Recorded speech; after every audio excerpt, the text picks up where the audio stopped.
Hi everyone, welcome back to Explore Literature. इस video के अंदर हम डिस्कस करेंगे शर्मन एलेक्सी की एक बहुत ही interesting poem that is Crow testament.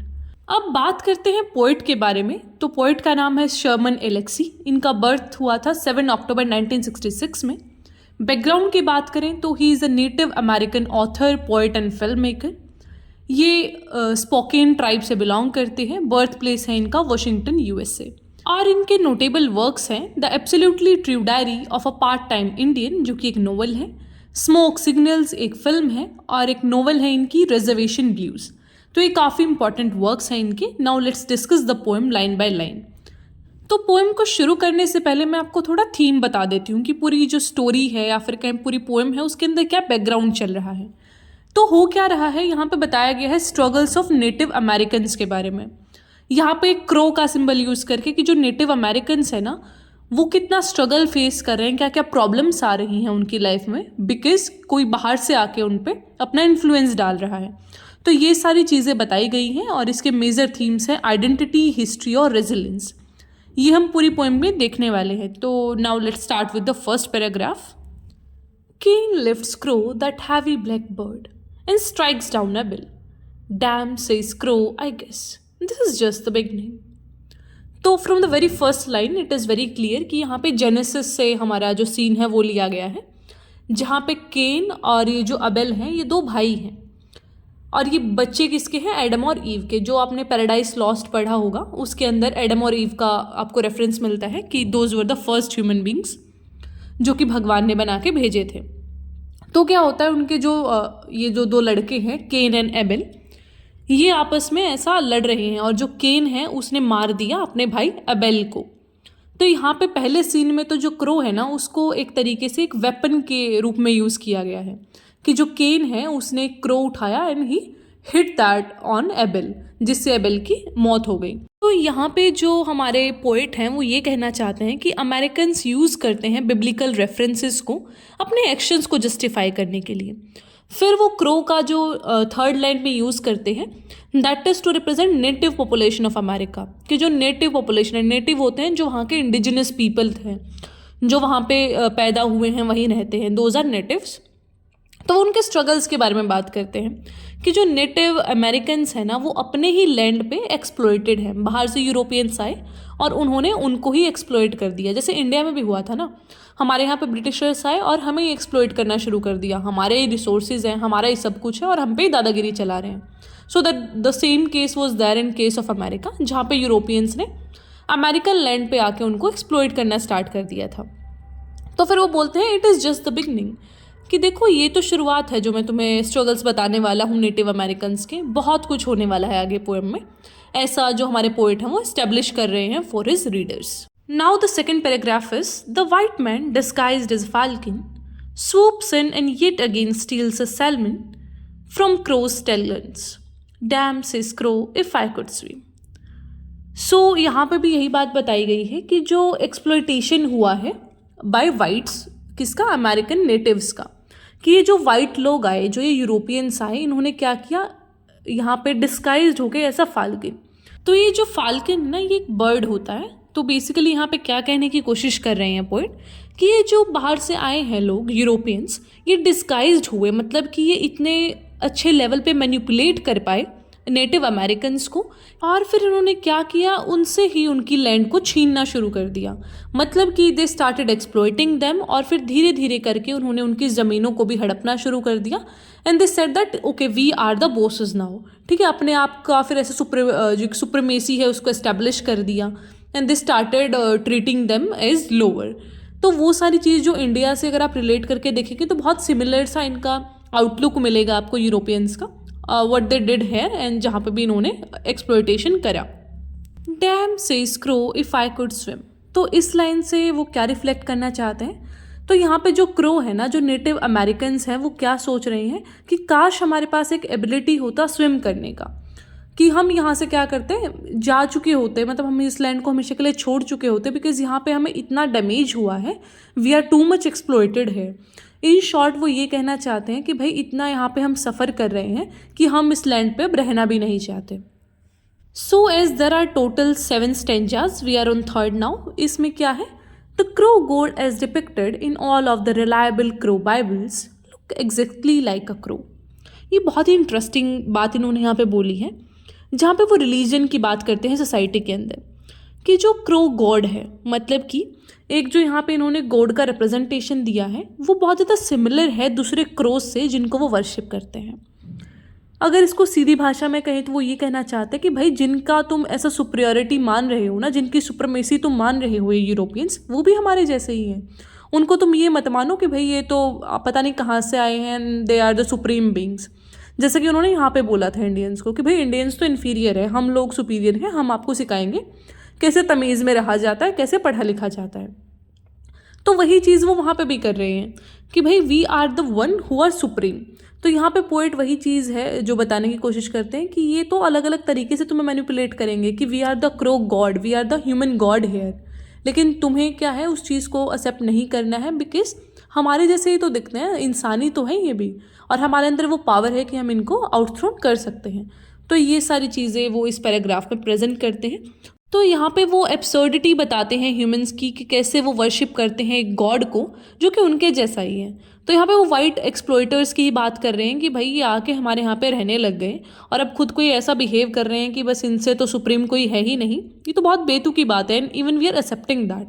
तो तुम तो एटलीस्ट एक्सेप्ट मत करो, उनको उनकी थियरीज बनाने दो, but you have to fight them back. फिर आता है नेक्स्ट पैराग्राफ।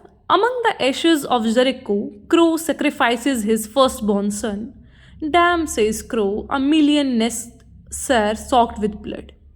तो यहाँ पे वो रेफरेंस देते हैं to the battle of Jericho, जहाँ पे जो इजराइलिट्स हैं उन्होंने क्या करा था, डिस्ट्रॉय कर दिया था सिटी ऑफ जेरिको को। तो यहाँ पे पोएट कहना चाहते हैं कि जैसे इजराइलिट्स ने क्या करा था, सिटी ऑफ जेरिको को डिस्ट्रॉय कर दिया था, उसी तरीके से ये वाइट यूरोपियंस आए और उन्होंने हमारी पूरी जो नेटिव पॉपुलेशन है उसको खिंडा के रख दिया, हमारी पूरी सोसाइटी को बर्बाद करके रख दिया। Then he says damn says Crow a million nests are soaked with blood, कि इतना ज़्यादा डिस्ट्रक्शन हुआ है, इस सारा जो भी एक्सप्लोइटेशन हुआ है उसके थ्रू, और जो रिबिल्डिंग है सिटी ऑफ जेरिको का वो बहुत सारी लाइफ्स लेके गया। मतलब कि उन्होंने अपनी सिटी के लिए फ़ाइट किया तो उसमें बहुत लोगों की जान गई, और जो नेटिव पॉपुलेशन है उसने बहुत ज़्यादा चीज़ें सही हैं, उनकी जो पूरी ऐसा जनरेशन्स हैं वो सफ़र करती आ रही हैं। एक सिंपल भाषा में कहूँ तो यहाँ पे सिर्फ एक उन्होंने रेफरेंस लिया है सिटी ऑफ जेरिको का, कि भैया जैसे इजराइल वालों ने क्या करा था, सिटी ऑफ जेरिको को बर्बाद कर दिया था, उसी तरीके से यूरोपियंस आते हैं और हमारे नेटिव सोसाइटी को ख़राब कर देते हैं, और हमारी जनरेशन्स बर्बाद हो गई इस चीज़ को ठीक करने में। ये चीज़ लिखा है ना, सॉक्ड विद ब्लड, कि हमारी जनरेशन्स का जो है वो जान चली गई है इस काम को ठीक करने में, but still we are not able to. Then is fifth para. When crows fight crows, the sky fills with beaks and talons. Damn say crow, it's raining feathers.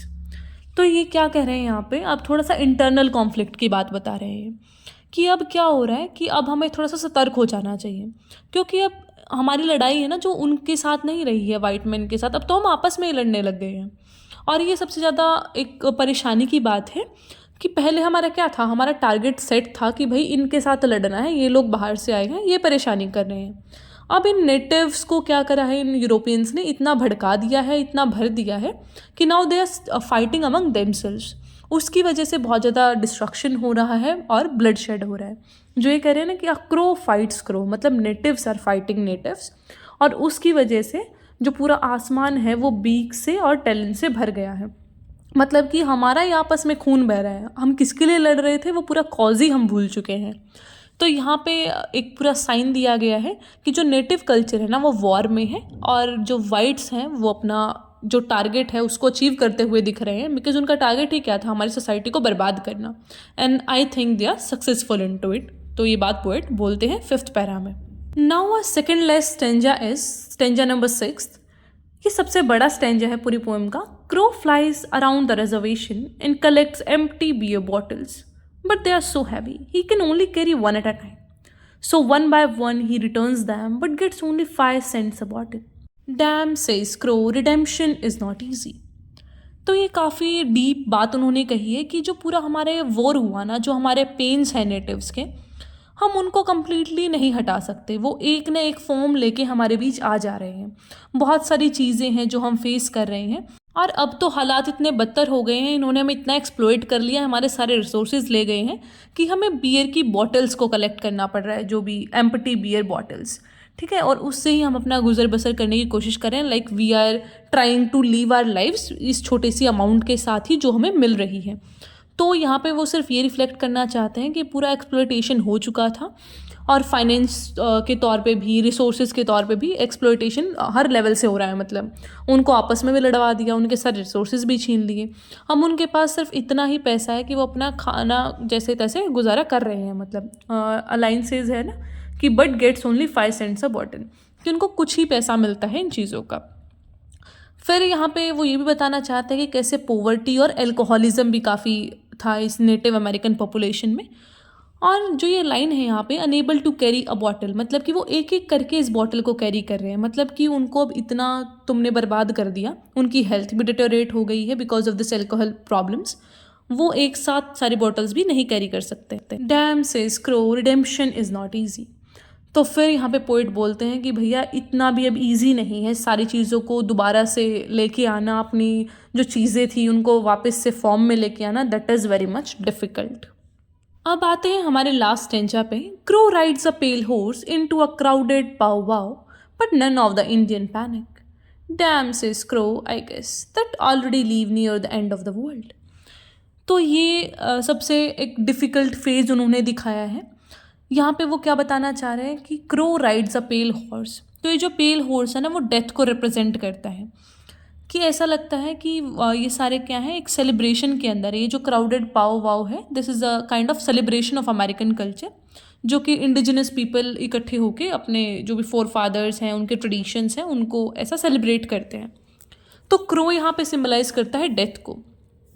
तो जब हम बुक ऑफ रेवलेशन की बात करते हैं, उसमें क्या था कि 4 ना हॉर्समैन एंटर करते हैं। जो आदमी पेल हॉर्स पे एंटर करता है ना, उसका रिप्रेजेंटेशन था डेथ के साथ, कि जो पेल हॉर्स पे आ रहा है मतलब वो डेथ लेके आ रहा है। तो इसी तरीके से यहाँ पे वो रेफरेंस यूज़ किया गया है कि वो पेल हॉर्स पे आ रहा है, बट स्टिल ये जो लोग हैं वो नहीं डर रहे हैं, वो अपनी सेलिब्रेशन में ही बिजी हैं। मतलब कि इनको कोई ऐसा शॉकिंग ऐसी चीज़ नहीं लग रही है, कोई शॉक नहीं है इनको इस चीज़ से कि भाई कोई आएगा, हमारी डेथ हो जाएगी। अब ये उस चीज़ से बहुत ऊपर उठ चुके हैं, इतना एक्सप्लॉइट हो चुके हैं कि अब तो ये मौत का ही इंतज़ार कर रहे हैं। इतना सफ़र कर लिया कि इनको कोई फ़र्क नहीं पड़ता कि अब इनकी ज़िंदगी में नेक्स्ट क्या आने वाला है। हम बोलते हैं ना कि कुछ एक ओल्ड एज में लोग बोलते हैं कि यार अब तो भगवान उठा ही ले, तो वही काम है इनका कि इतना एक्सप्लॉइटेशन हो गया कि अब तो ज़िंदा रह के भी कोई बात ऐसा बची नहीं है करने को, कुछ ज़िंदगी का मकसद बचा नहीं है। So that's it about the video. इसमें हमने themes, line by line poem पूरा कवर कर लिया है। आई होप आपको समझ आया होगा। कोई भी क्वेश्चन, क्वेरी जो भी है उसे पूछ लीजिएगा, टेलीग्राम, इंस्टाग्राम या फिर कमेंट्स में, जैसे भी।